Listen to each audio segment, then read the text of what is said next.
Regardons quel est l'essentiel des forces usuelles en mécanique.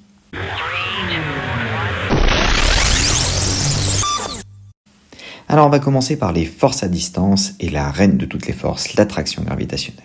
Quand vous avez deux points A et B en interaction gravitationnelle, donc deux masses, une MA et MB, la force gravitationnelle que A exerce sur B s'écrit moins GMA MB sur R carré fois le vecteur directeur qui va de A à B et qui est unitaire, donc AB sur norme de A. La distance R étant bien sûr la distance entre les deux points. Cette force est une force attractive, toujours, ce qui fait qu'elle a une influence à très grande distance.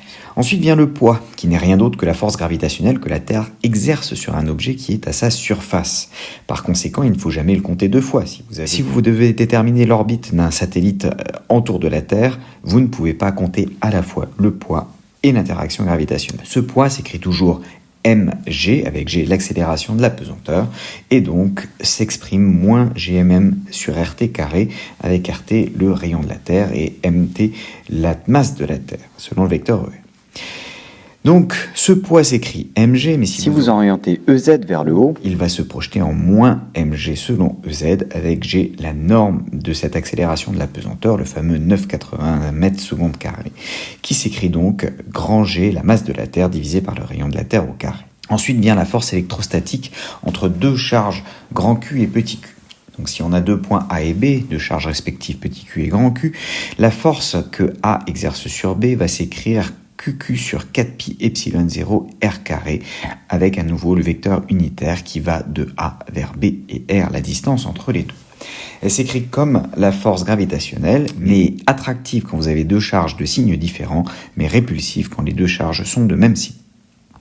Viennent ensuite les forces pressantes. Avec la force de pression, quand vous avez un fluide réparti dans un volume à la pression P0, vous mettez une paroi à l'intérieur de ce fluide, il y a une force qui s'exerce perpendiculairement à la paroi, orientée du fluide vers la paroi, et dont la norme s'écrit simplement la pression multipliée par la surface sur laquelle s'exerce cette pression.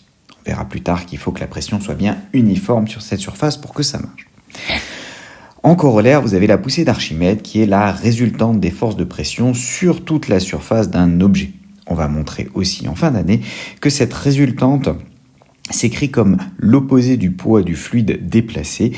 Et donc, le poids du fluide déplacé, c'est la masse de fluide qui occuperait le volume du corps, donc ρ fluide fois V corps, fois G, et donc on prend l'opposé de cette chose-là. Viennent ensuite les tensions diverses, en particulier la tension du ressort. Le ressort que l'on prend entre un point de fixation A et le point M sur lequel s'exerce cette tension, va s'écrire cette tension T égale moins K, L moins L0 selon U. U est un vecteur unitaire qui va du point de fixation A vers le point M qui nous intéresse. L est la longueur du ressort, K sa constante de raideur et L0 sa longueur naturelle, c'est-à-dire la longueur qu'il a quand on n'accroche à rien après. À noter qu'il y a toujours un moins devant, quel que soit le sens dans lequel est effectivement cette tension, car le sens de la force change seulement selon le signe de ce qu'on appelle l'allongement L moins L0. Pour la tension d'un fil, à ne pas confondre avec la tension d'un ressort, la seule chose que l'on puisse dire, c'est qu'elle est selon la direction du fil et généralement opposée au vecteur ER correspondant à la direction qui va du point de fixation jusqu'au point M où on s'intéresse pour avoir la tension. Si le fil est tendu, bien sûr, car sinon on a 0. Viennent finalement les forces de frottement. Alors, on en a deux sortes. Les forces de frottement fluide, qui vont être proportionnelles à la vitesse, et les forces de frottement solide, qui sont globalement constants. À basse vitesse, les forces de frottement fluide s'écrit moins alpha fois la vitesse, avec toujours ce signe moins qui dit que l'on est opposé au déplacement, donc à la vitesse. Et à haute vitesse, vous avez des frottements quadratiques, donc qui vont s'écrire moins bêta, la norme de la vitesse, fois le vecteur vitesse. Pour ce qui est des frottements solides, la réaction du support va pouvoir se décomposer en une réaction qui est normale au support, perpendiculaire au support, grand N, et une réaction qui lui sera tangentielle, qui correspond plus particulièrement à notre force de frottement. Nous avons les lois de Coulomb qui permettent de dire que la norme de la réaction tangentielle est reliée à la norme de la réaction normale et lui reste inférieure à un facteur mu près quand on est dans le cas statique.